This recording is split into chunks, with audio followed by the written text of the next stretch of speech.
درود بی پایان به ایران، درود بی پایان به همه شما دوستان عزیزی که بیننده این برنامه هستین. در خدمت پدر و مادر گرامی هستم با 56مین برنامه از مجموعه شاهنامه با هومر آبرامیان و این برنامه 12مین برنامه از مجموعه تازه سیاوش هست. میریم پیش پدر هومر. هومر جان درود بر شما. با درود و آفرین بر جوانان خوب میهنم که چشم امید ما به دست آنهاست که میخواهند با ایرانشان چه کنند.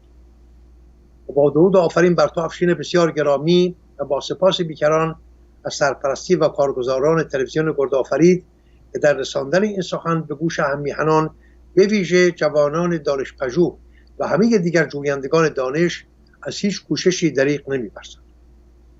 در نشست پیشین تا آنجا خواندیم که رستم از سوی سیاوش به پیامبری نزدیک کاووس شتافت تا پایان جنگ و چگونگی پیمان آشتی میان ایران و توران را به پیشگاه پادشاه گزارش کند.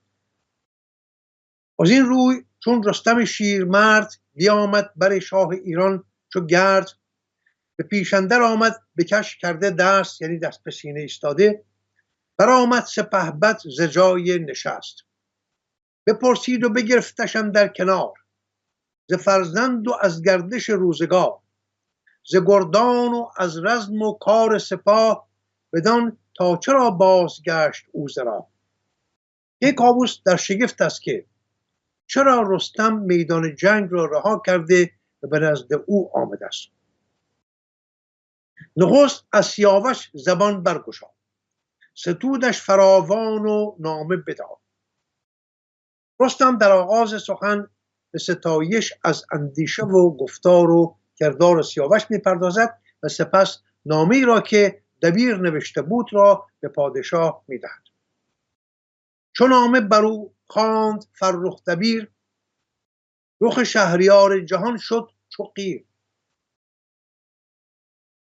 کاووس پادشاهی سبکسر، نابخرد، ناخویشکار، فزونخواه، خیره سر و هر دم به راه دیگری است.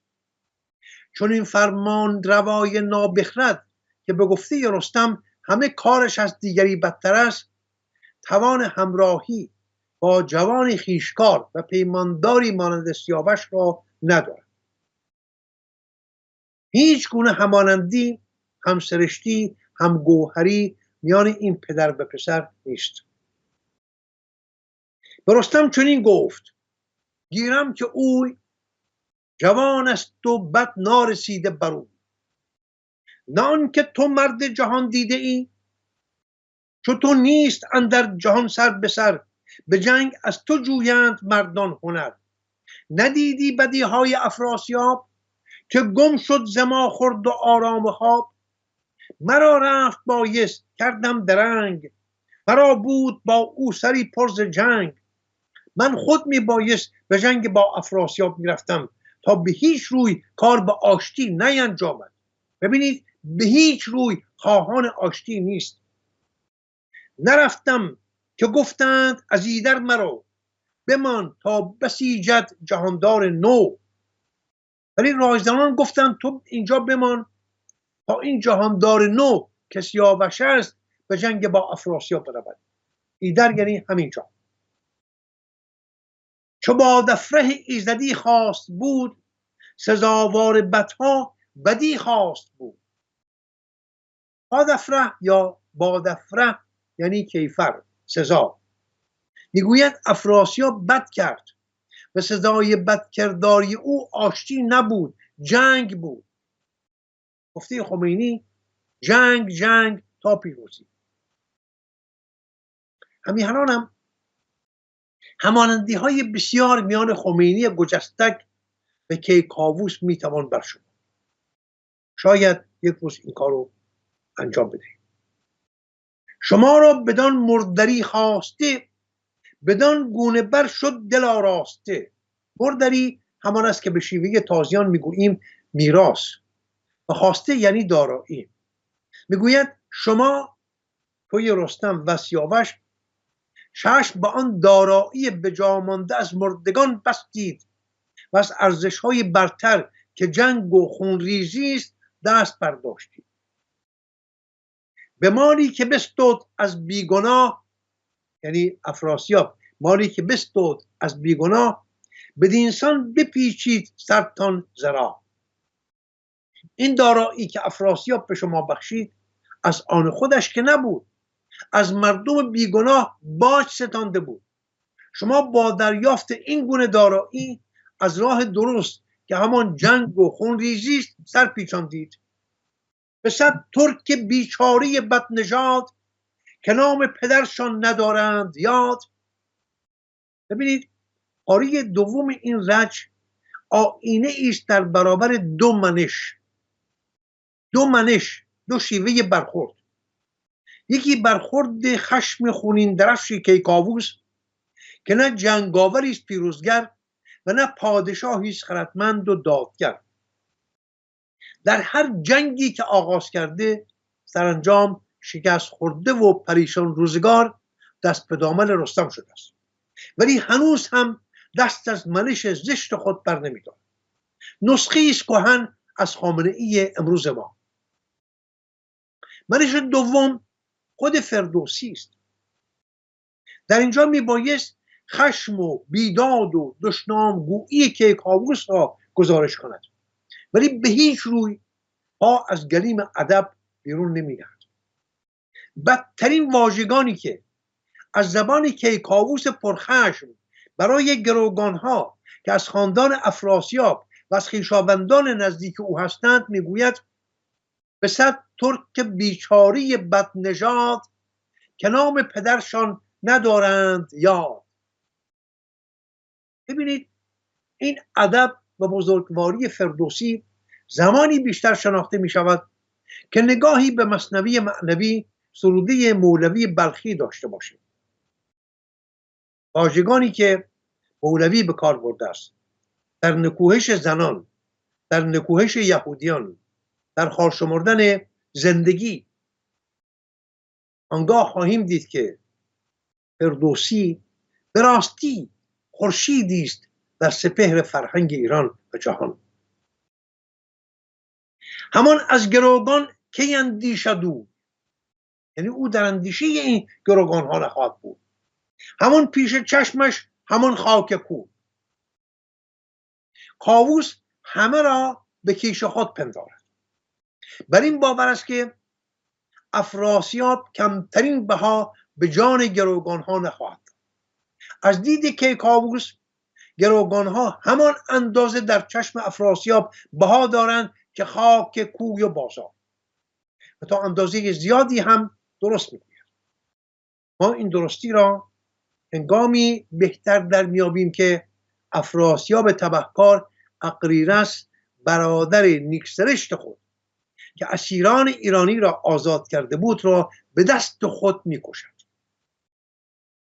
ولی این سخن از دهان کیکاووس پذیرفتنی نیست که خودش گرامی فرزندی مانند سیاوش را در کام آتش فرو برد.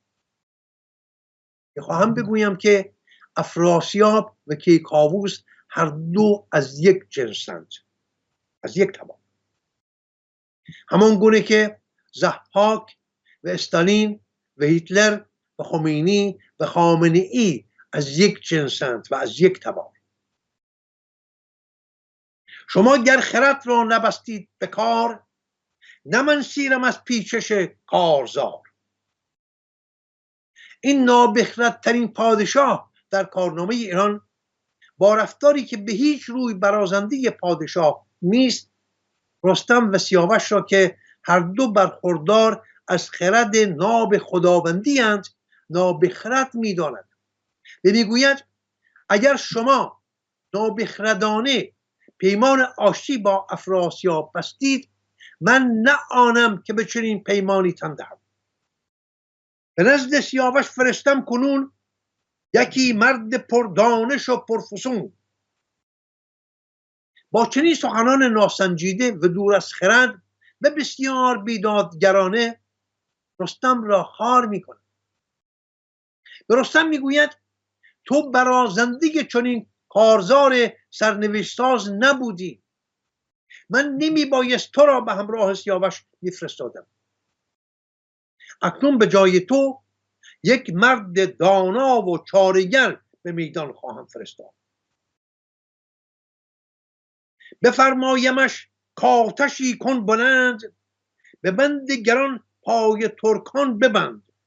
یعنی خواهم فرمود، پیام میفرستم به سیاوش، بفرمایمش کاتشی کن بلند، به بند گران پای ترکان ببند. بر آتش بنه خواسته، یعنی همه آن دارایی، بر آتش بنه خواسته هرچه هست. نگر تا نیازی به یک چیز دست.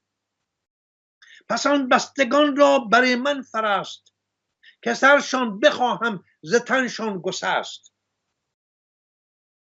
به سیاوش خواهم فرمود که همه آن پیشکشی ها و ارمغان های افراسیاب را در آتش خشم خود بسوزاند و آن 100 تن گروگان را هم نزد من بفرستد تا سر از پیکرهاشان جدا کند.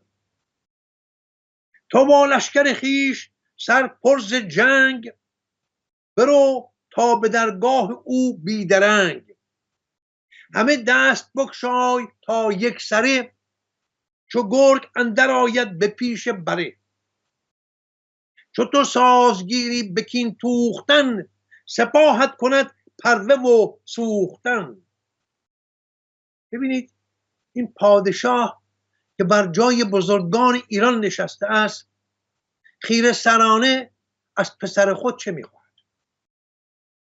آن هم پسری همانند سیاوش.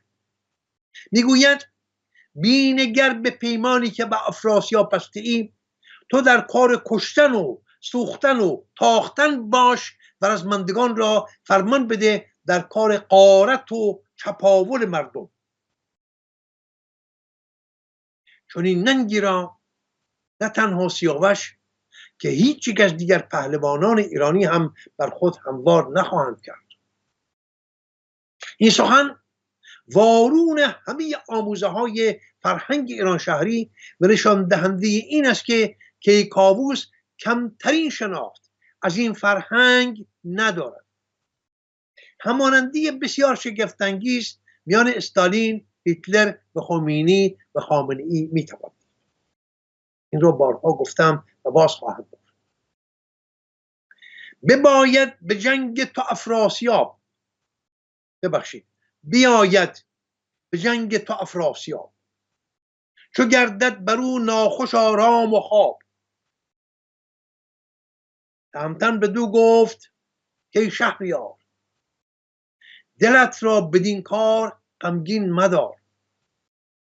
سخن بشنو از من تویی شه نخست، پس آنگه جهان زیر فرمان توست. تو گفتی که بر جنگ افراسیاب، بر آن تیز لشکر بدان روی آب. خودت گفتی تا نروید به سوی آب، بمانید تا او بیاید به جنگ، که او خود شتاب آورد بیدرنگ. ببودیم تا جنگ جوید درست، در آشتی او گشاد از نخست.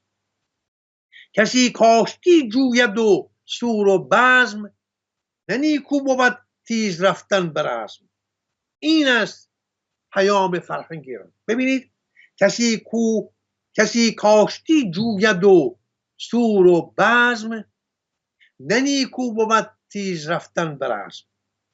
این فرهنگ ایران است، نه آنچه که کاووس گوید. کسی کاشتی جوید و سور و بزم، نه نیکو بود تیز رفتن به رزم. و دیگر که پیمان شکستن ز شاه، نباشد پسندیده نیکخواه. ببینید این هم یکی دیگر از پیام های بسیار ورجامند فرهنگ ایران است، از آموزه های زرتشت. و دیگر که پیمان شکستن ز شاه، نباشد پسندیده نیکخواه. آقا پیمان بسته شده است، مگر می شود پیمان شکست؟ نمی شود. سیاوش چو پیروز بودی به جنگ، برفتی به سان دلاور پلنگ. این را رستم میگوید به کیکاووس. چه جستی جز از تخت و تاج نگین، تن آسانی و گنج ایران زمین. آنچه که در زبان زد کنشگران سیاسی امروز منافع ملی گفته می شود. سیاوش درست در راستای سود کشور و در راستای سود مردم ایران و مردم توران گام برداشت و کاری بسیار ستوده و خردمندانه انجام داد و مایه پیروزی و سربلندی تو شد که پادشاهی. همه یافتی، جنگ خیره مجو، همه آنچه را که میخواستی که آنها بروند آن سوی مرز، همه زمین های گرفته را به ما پس بدهند و این کار را کردند. همه یافتی، جنگ خیره مجوی، دل روشنت به آب تیره مشوی. گر افراسیاب این سخنها که گفت، به پیمان شکستن بخواهد نهفت. هم از جنگ جستن نگشتیم سیر، به جای از شمشیر و چنگال شیر. هرگاه افراسیاب پیمان بشکند، ما نیز آماده رزمیم، ما که نمردیم. ولی تا آن زمان ز فرزند پیمان شکستن مخواه، مگو آنچه نه اندر خورد با کلاه. سخنی ناسازگار با منش شهریاران مگو، اگر پادشاه نیستی دست کم آدم باش. رستم خوب میداند که کاووس نابخرد و ناخویشکار است. با چنین شناختی بود که به هنگام لشکرکشی سهراب به ایران به کاووس میگوید همه کارت از یکدیگر بدتر است، تو را شهریاری نه اندرخور است. چون این تاج بر سر بود بی بها، بسی بهتر اندر دم اژدها. من آن رستم زار نامآورم، که از چون تو شه خم نگیرد سرم. در اینجا نیز میداند که کاووس از روی نابخردی و ناخویشکاری است که چنین چیزی از چنان فرزند خویشکار میخواهد. انجام خویشکاری پیمانی است با جهان، با خود و با خدا. آدمی تنها از راه خویشکاری است که میتواند در جهان استومند به فروهر خود بپیوندد. تنها از راه خویشکاری است که میتواند از نیک و بد گیتی بگذرد و با گوهر هستی بخش خدا یگانه به این همان شود. سیاوش چنین مردی است و رستم که خود پرورش دهنده اوست خوب میداند که سیاوش تن به فرمان پدر ناخویشکار نخواهد داد و پیمانی را که بسته است به هیچ روی نخواهد شکست. پس به کیکاووس که سرشت و گوهر سیاوش را نمی شناسد میگوید ز فرزند پیمان شکستن مخواه، مگو آنچه اندر خورد با گناه. نهانی چرا گفت باید سخن، سیاوش ز پیمان نگردد زبان. آقا من پنهان نمیگویم، آشکار به تو میگویم، سیاوش ز پیمان نگردد زبان هرگز. از این کار اندیشه کرده است شاه، برآشوبد این نامور پیشگاه. مکن بخت فرزند خود را دژم، یعنی آشفته و پریشان مکن. ببینی دل خویش زین پس به غم، اگر چنین کنی از این پس در غم خواهی نشست. نکن این کار رو. از چنین فرزندی مخواه که پیمانی که بسته است را بشکند. در مهریشت از گرامینامه اوستا فرازی را برای شما آوردم که بسیار بایسته است اینجا با هم بخوانیم تا بیشتر با فرهنگ ایران آشنا بشویم. آماج من از بازگفت این داستانها از شاهنامه که گرامی ترین نامه در میان همه نامه های جهان است، آشنایی با فرهنگ ایران شهری است. امروزه میبینیم که در میان جوانان، به ویژه جوانان بسیار نوجوان، یک واکنشی دیده می شود نسبت به همه ارزش ها. از آنجایی که خیز برداشتن برای در هم شکستن ارزش هایی که حکومت ننگین دامن اسلامی بر آنها میخواهد چیره بگرداند، همه ارزش ها را به هم می‌ریزد. در ستیز با الله، با خدای ایرانی هم می‌ستیزند. در ستیز با دین تازی، با دین ایرانی هم می‌ستیزند. در ستیز با منشی که حکومت ننگین دامن اسلامی میخواهد بر آنها چیره بگرداند، با هر گونه منش نیک هم می‌ستیزند. این کار درستی نیست. پایان بسیار بسیار هراسانگیزی خواهد داشت برای میهن. اگر میخواهید ایرانتان را بازیابید، از راه شاهنامه بازیابید. شاهنامه شناسنامه شماست. شاهنامه هستی بخش شماست. و اوستا. اکنون ببینیم که در اوستا در این زمینه چه گفته است. اگر خانه خدا یا ده خدا یا شهربان یا شهریار مهر دروج یعنی پیمان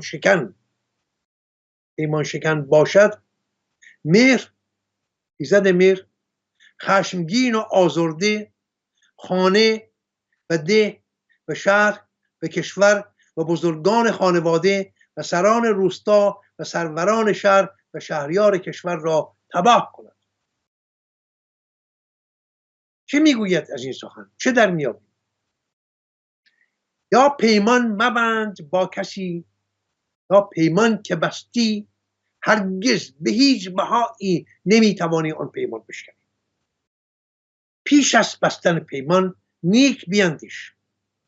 این است اندرز فرهنگ ایرانی. اگر می شود امروز پیمان بست و فردا پیمان شکست، نمی شود. دریغا که کاووس بیگانه با فرهنگ ایران شهری گوشی برای دهان خوشبوی رستم نیست. چو بشنید کاووس شد پر ز خشم، به جای اینکه شرمگین بشود، سرخی شرم به چهره بیاورد. چو بشنید کاووس شد پر ز خشم، برآشفت زان کار و بگشاد چشم. به رستم چنین گفت شاه جهان، ایدر نماند سخن در نهان. ایدر یعنی اینجا. میگوید سخن در اینجا پنهان نخواهد ماند.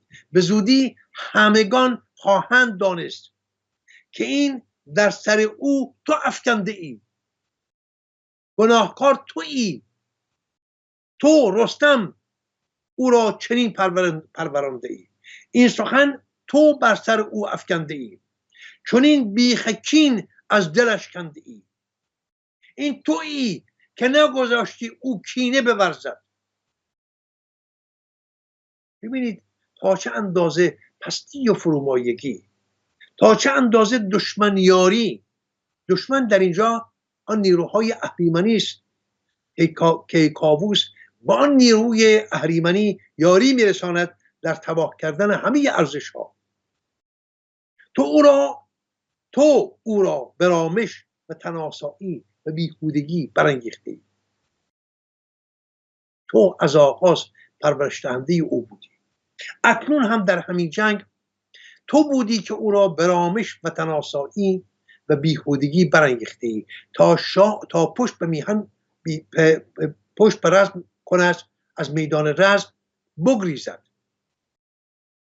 و آشتی با دشمن روی بیاورد. تناسانی خویش جستی در این، نه افروزش تاج و تخت و نگین. تو را دل به آن خواسته شاد شد آن دارایی. همه جنگ در پیش تو باد شد.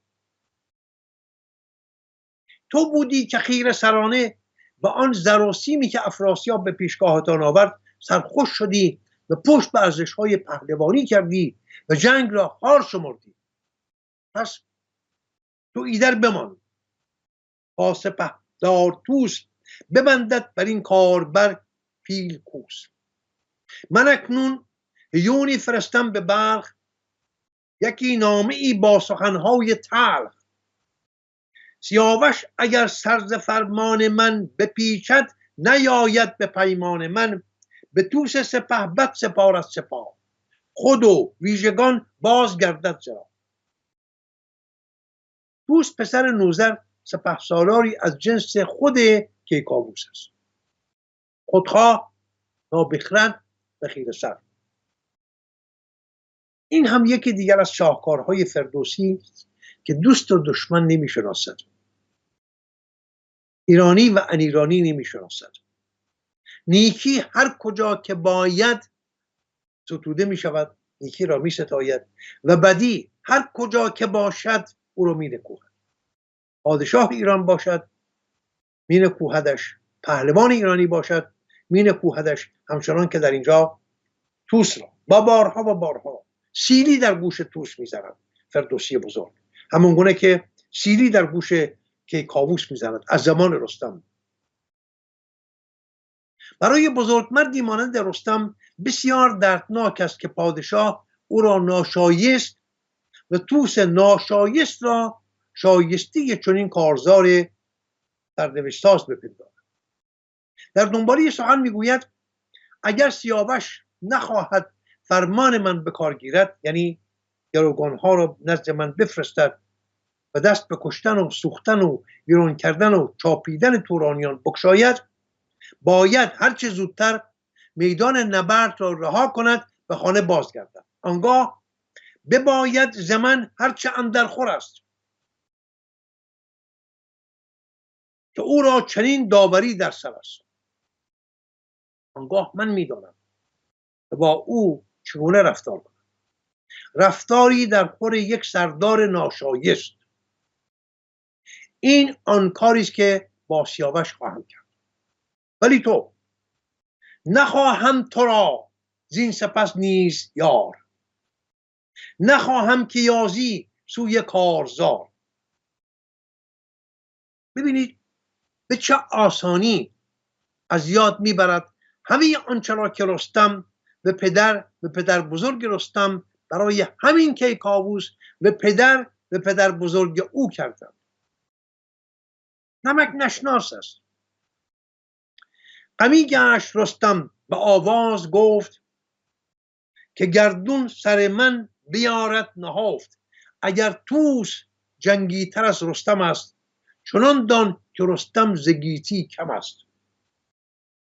در جایی که توس جنگی تر و برازنده تر از رستم باشد، رستم هرچه مرده تر بهتر. تو بمان با توس و دیگرانی مانند توس. بگفت اینو بیرون شد از پیش او، پر از خشم جان و پراژنگ روی. آژنگ یعنی گره و چین و شکن. با دل شکستگی در میزند پشت سر از درگاه کیکاووس برون میرود. ابا لشکر خویش برگشت و رفت، سوی سیستان روی بنهاد تفت. به میدان جنگ هم در نمیگرد. کشور را و سرنوشت کشور را به دست چنین پتیاری می سپارد. اکنون که چنین است، اکنون که از دید تو توس جنگی تر از رستم است، پس تو بمان با توس. من رفتم. میرفت سوی سیستان روی بنهاد تفت. با دلی شکسته و روانی در هم ریخته و خشمگین سپاه خود را بر می دارد و به سیستان باز می گردد. این چندمین بار است که چنین خشمی به کیکاووس پشت می کند. یکی دو بار نیست، چندین بار تا کنون پیش آمد که رستم با چنین خشمی پشت به کیکاووس می کند و سپاه خود بر می دارد و به سیستان باز می گردد. همان در زمان توس را خواند شاه، بفرمود لشکر کشیدن به راه. ابا نامه و با سخنهای تلخ، فرستاد نزد سیاوش به بلخ. بدو گفت که ای سرفراز دلیر، برون شو از ایدر به کردار شیر. برون رفت از پیش کاووس توس، بفرمود تا لشکر و بوق و کوس. بسازند و آرایش ره کنند، وزان رزمگه را کوته کنند. هیونی بیاراست کاووس شاه، بفرمود تا باز گردد به راه. نویسنده نامه را پیش خواند، بر تخت خویشش گرامی نشاند. یکی نامه فرمود پرخشم و جنگ، پیامی به کردار تیر خدنگ. پیامی که مانند تیر خدنگ سینه را سوراخ و دل را پاره پاره می کند. پیامی تلخ و نادرخور به فرزندی که شایسته گرامی ترین مهر و بهترین گرامی داشت است. نخست آفرین کرد بر کردگار. خب این آیین همیشگی بوده است در نامه‌نگاری و در سخنوری که نخست آفرین کرد بر کردگار. خداوند آرامش و کارزار، خداوند جنگ و آشتی، خداوند بهرام و کیوان و ما، خداوند نیک و بد و فر و گاه. به فرمان اوی است گردان سپهر، وزو باز گسترده هر جای مهر. ترا ای جوان تندرستی و بخت. ببینید نمیگوید پسرم، دلبرم، دلبندم، گوید ترا ای جوان تندرستی و بخت، همیشه بماناد با تاج و تخت.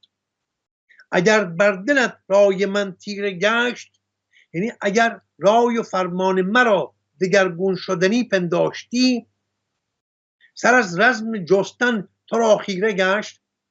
اگر در رزم با دشمنان فرو ماندی و رنجه شدی، شنیدی که دشمن به ایران چه کرد؟ چو پیروز شد روزگار نبرد. آیا میدانی، شنیدی که در روزگاران گذشته همین دشمن، همین افراسیاب با میهن تو چه کرده است؟ اینها رو میدانی؟ چو پیروز شد روزگار نبرد، کنون خیره آزرم دشمن مجوی. خیره در اینجا یعنی بیهوده. بیهوده شرم از دشمن نداشته باش. بر این بارگه بر مبر تاب روی. اندیشه ناروای خودش را بارگه می‌داند و سیاوش می‌خواهد که از خواست و آهنگ او روی بر نتابد. منه در جوانی سرم در فریب، گر از چرخ گردان نخواهی نهیب. نهیب در اینجا یعنی یورش. اگر نمیخواهی که چرخ گردون بر تو یورش آورد و روزگارت را تیره و تار کند، اندیشه های خام جوانی را زمین بگذار و فرمان مرا به کار بند. تو را گر فریبت نباشد شگفت، مرا از خود اندازه باید گرفت. از خود اندازه گرفتن یعنی با اندیشه و نگر خود سنجیدن و آهنگ خود را بر آن استوار کردن. میگوید تو جوان خام و کار نازموده ای. اگر افراسیاب توانست به این سادگی تو را بفریبد، جای شگفتی نیست، ولی مرا نمیتواند فریب دهد. تو باید از من پیروی کنی که من زان فریبند و گفتار اوی، بسی بازگشتم ز پیکار اوی. نرفت ایچ با من سخن زاشتی، ز فرمان من روی برگاشتی. تو با خوب رویان برآمیختی، به بزم اندر از رزم بگریختی. همان رستم از گنج آراسته، نخواهد شدن سیر از خواسته. ببینید چه دشنام ناسزایی میدهد به رستم. میگوید رستم با این همه دارایی که دارد، از زر و سیم و از دارایی بیشتر سیر نمی شود و خودش را این گونه به ارزش ها می فروشد. از آن مردری تاج شاهنشهی، تو را شد سر از جنگ جستن تهی. مردری یعنی میراث، آنچه که از درگذشتگان بر جای میماند. میگوید تو با آن تاج شاهنشهی که بی کمترین رنج به دست آوردی، سر از جنگ با افراسیاب برتافتی و سر از اندیشه جنگ تهی کردی. در بینیازی به شمشیر جوی، به کشور بود شاه را آبرو. چو طوس سپهبد رسد پیش تو، بسازد چو باید کم و بیش تو.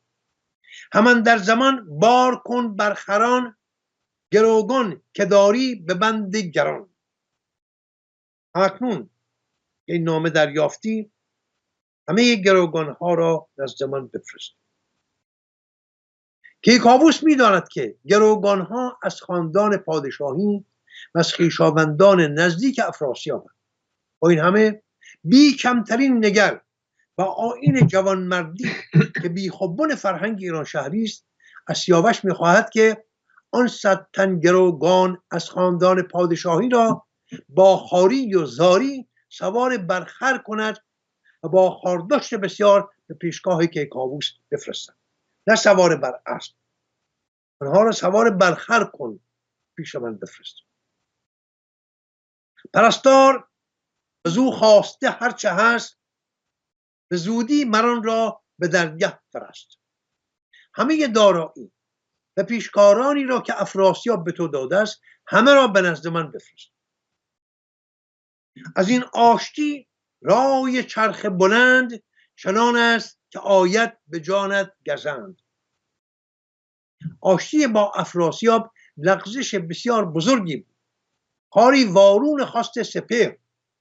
از این رو پاداش این لغزش هم بر تو گران خواهد بود. ببینید همه را میاندازد گردن سپهر، درست همان کاری که امروزه حکومت اسلامی میکند. همه را میاندازند گردن الله و رسول و اسلام و مسلمانی و جز این. به ایران رسد زین بدی آگهی، برآشوبد این روزگار بهی. تو شو کینه و تاختن را بساز، از این در مگردان سخنها دراز.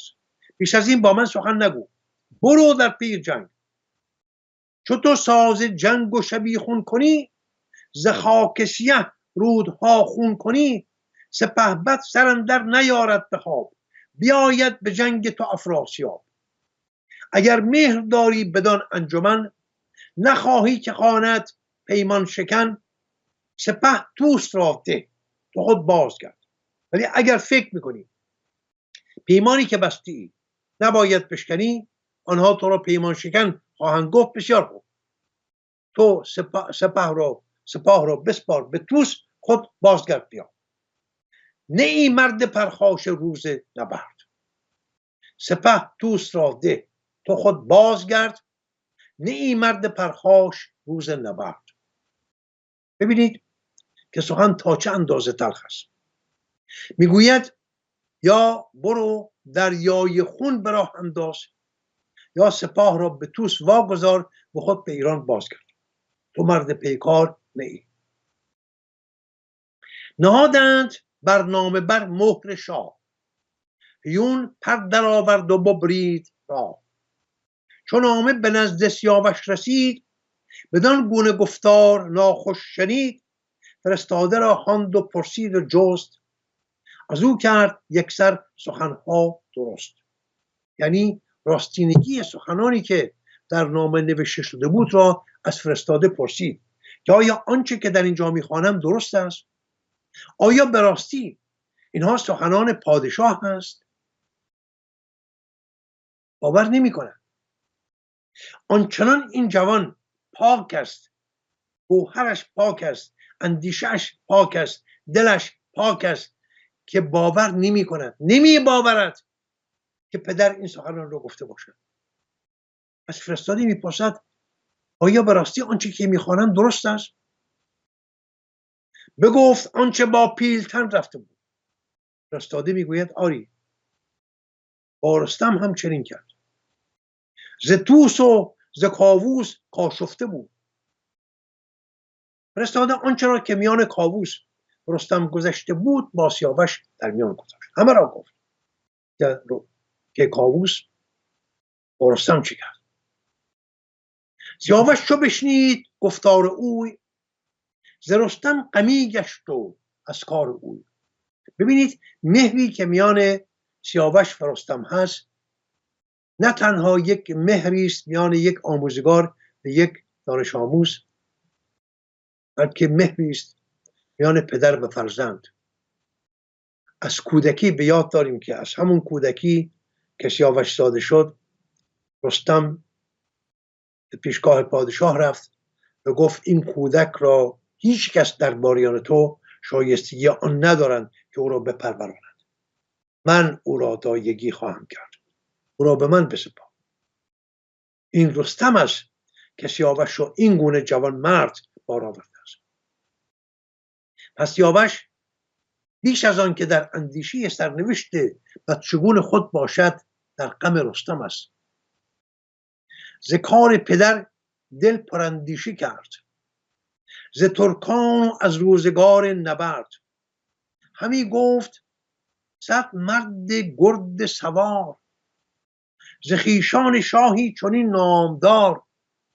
همه نیکخواه و همه بیگناه، اگرشان فرستم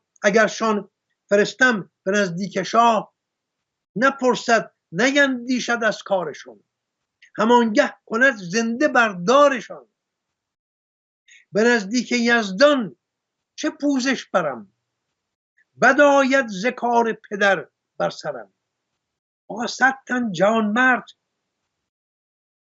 از خاندان پادشاهی که هیچ گناهی ندارن، من اونها رو بفرستم به درگاه چنین پادشاه، چنین پدر، بیدرنگ همه را خواهد کشت. اونگاه من چه کنم با خودم، چه کنم با خدای خودم، به درگاه ایزد چگونه پوزش برم؟ بد آید ز کار پدر بر سرم. سرنوشت من تیره و تار خواهد شد. مگر میتوان به همین آسانی دست به خون 100 تن جوان بیگناه آلود؟ ولیدون که جنگ آورم بیگناه، چون این خیره با شاه توران سپاه. جهاندار نپسندد این بد ز من، گشایند بر من زبان انجمن. همه مردم جهان درباره من داوری خواهند کرد.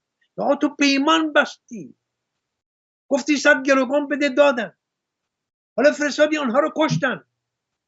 از این سو خودت هم دست به جنگ آغاز کردی، گشودی.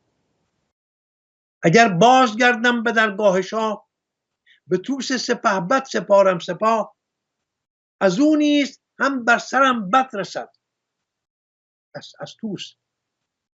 چپ و راست بد بینم و پیش بد، هر سو که به جنبم سرنوشتم انگاری که سیاه هست.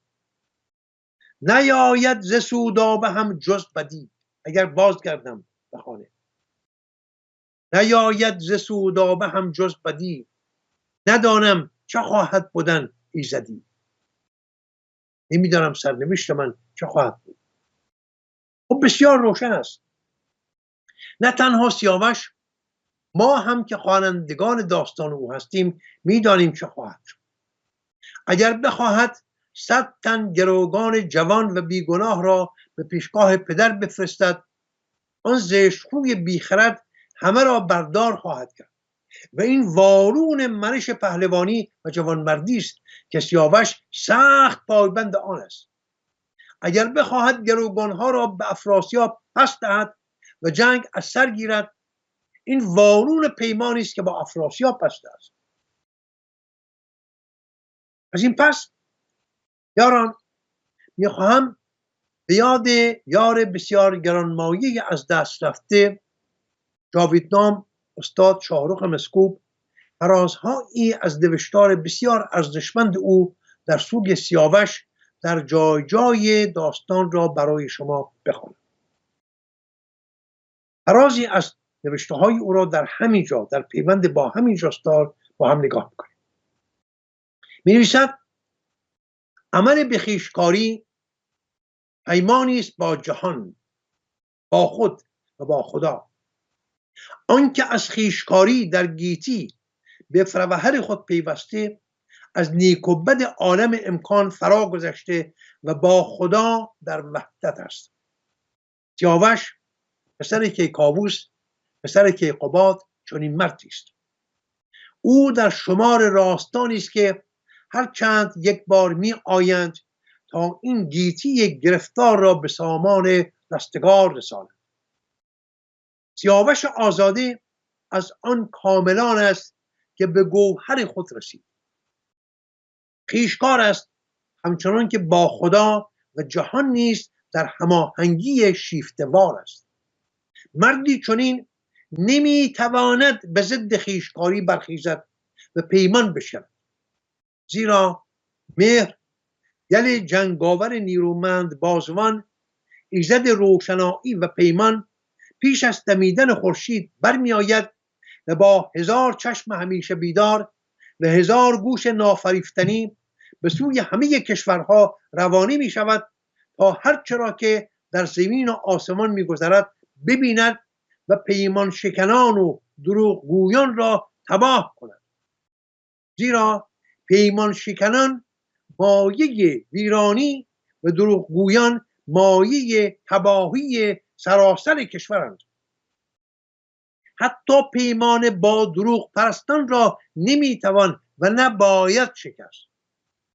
و سیاوش پیمان با افراسیاب دروغ پرست را نمیشکند. ز پیمان نگردند ایرانیان، از این در کنون نیست بیم زیان. و اگر پیمانی شکستند، رستمی بیچاره به سهرابی در خاک شد. پس کاووس چه میگوید؟ پادشاهی ستیزه خو از پیروزی آسان خرد خود را باخت. این فرازی بود در پیوند با آنچه که امروز از داستان سیاوش خواندیم و اگر به من پروانه بدید افشین گرامی دنباله سخن را در نشست آینده با هم پی خواهیم گرفت. بله عالی بود این برنامه. عرضم خدمتتون که من فقط چند تا نکته بگم. یعنی این که واقعا فردوسی میاد یه دفعه مثلا کیکاووس خب شاهنشاه ایرانه ولی این همه صفات زشت ازش میگه، به نظر من معنیش اینه که فردوسی در قید و بند ژن و نژاد و اینا نیست. یعنی شاهنشاه ایران هم میتونه آدم بدی باشه که بود تو این داستان. و بعدم نماد اون بدی پیمان شکنی و کینجویی و اینجور چیزاست. یعنی اون بیخردی رو قشنگ داره توضیح میده که چه کارهای بیخردیه و اینا درس زندگیه دیگه. همین چیزایی که همه ما باید یاد بگیریم. همه ما یه شاهنشاه هستیم برای زندگی خودمون حداقل و بعد این چیزا رو رعایت بکنیم. این وفاداری به عهد و اینکه به خشممون مسلط بشیم و دنبال کینه‌جویی نباشیم. همین من خواستم فقط بگم که دریافتی که من از این برنامه داشتم و با شما به اشتراک بذارم. سپاسگزارم پدر عمر. اگر شما مطلبی دارین چون که با این برداشت بسیار بسیار درست. ببینید این وارون اون چیزی است که گمان بردن که خود برنامه‌ای که برای این نامه گذاشتن، شاهنامه، گمان بردن که این نامه است در ستایش پادشاهان، شاهان. اصلا چنین نیست. من بارها گفتم این شاه نامه هست، شاه نامه‌های جهان. نامه‌ای که در میان همه نامه‌های جهان پادشاهی میکنه. این گونه باید برخورد کرد با این نامه، با این کتاب. ولی شاهنامه نامه این نیست که به ستایش پادشاهان برخواسته باشه. بسیاری از پهلوانان دشمن را می ستاید و بسیاری از پهلوانان ایرانی را سیلی می زند. بسیاری از پادشاهان ایرانی را سیلی می زند، بسیاری از پادشاهان بیگانه را می ستاید. نیکی هر کجا که هست، پیمانداری هر کجا که هست، آدمیگری هر کجا که هست، شایسته بهترین ستایش است از دید فردوسی. این آن چیزی است که این کتاب را به بالاترین بالا در میان همه نوشتارهای جهان فرا میبرد. چرا؟ شما در هیچ یک از دیگر نامه‌های جهان، از ایلیاد و اودیسه و هومر بگیرید تا مهابهارات ها تا دیگر نامه‌های کلان جهان، نمیدونم نخستین رزمنامه‌ای که در جهان نوشته شد، گلگمش، هر یک از اینها را که نگاه کنید هرگز چنین نخواهید دید. این فروزه ها را تنها و تنها در شاهنامه می‌بینید که نیکی ستایش می‌شود، ستوده می‌شود از سوی هر کس که باشد. اگر پهلوانی، حالا چرا پهلوانان ایرانی بیشینی پهلوانان ایرانی؟ بلکه پرورش یافته فرهنگ ایران شهری هستند و اگر یکی از پهلوانان ایرانی پا از این گردونه بیرون بگذارد سیلی می‌خورد از دست این پهلوان فردوسی بزرگ. از دید من بزرگترین پهلوان در شاهنامه خود فردوسی است. بزرگترین پادشاه شهریار در شاهنامه خود فردوسی است. دنبال پادشاه دیگری نگردیم. نگاه میکنید امروز با چه زشتی نام میبرد از کیکاووس، چند بار به گوش او سینی میزند و چند اندازه میستاید. در همین جا دیدید که افراسیاب را ستود. افراسیاب که بزرگترین دشمن جان است، ولی چون راه درست برگزید بیدرنگ فردوسی او را ستود. ولی خودی را، پادشاه خودی را نکوهید. افشین جان، من از تو سپاسگزارم که با این هوشمندی این نکته را بیان کردی و گفتی، بر زبان آوردی. سپاسگزارم. سپاسگزارم از شما. تا ایداری بعد. بدرود. بدرود.